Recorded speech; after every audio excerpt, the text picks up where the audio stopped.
Surah Al-Kahfi ayat 1 sehingga ayat 13. 1, 2, 3. Bismillahirrahmanirrahim.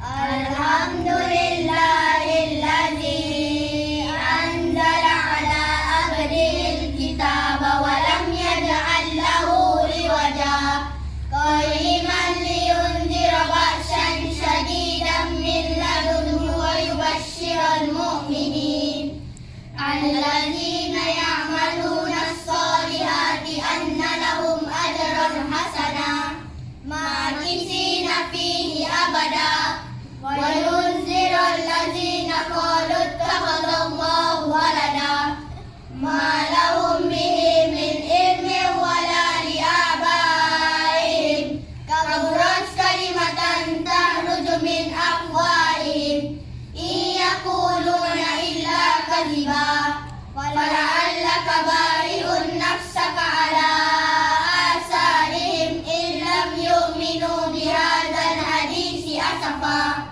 inna ja'alna ma'alal ardi zinatan laha linabluwahum ayyuhum ahsanu amala wa inna laja'iluna ma'alaiha sa'idan jurza am hasibta anna ashabal kahfi warraqimi kanu min ayatina ajaba iz awal fityatu ilal kahfi faqalu rabbana atina min ladunka rahmah wa hayyi lana min amrina rasyada fadarabna ala azanihim fil kahfi sinina adada summa ba'asnahum lina'lama ayyul hizbaini ahsanu lima labisu amada nahnu naqussu 'alaika naba'ahum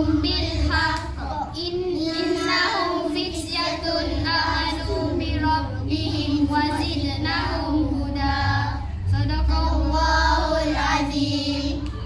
Surah Al-Kahfi ayat yang ke-10. 1, 2, 3. Is awal fityatu ilal kahfi faqalu rabbana atina min ladunka rahmah wa hayyi lana min amrina rasyada. Bagus. Surah Al-Kahfi ayat yang ke-6. 1, 2, 3. Fala'allaka bahi'un nafsaka ala asarihim illam yu'minu bihadzal hadisi asafa.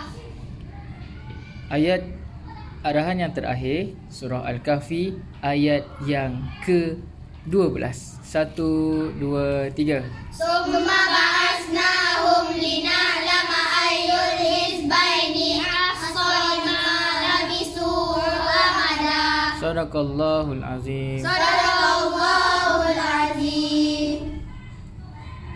Oh, ayat 13 aku soal. Dah. Dah, ya,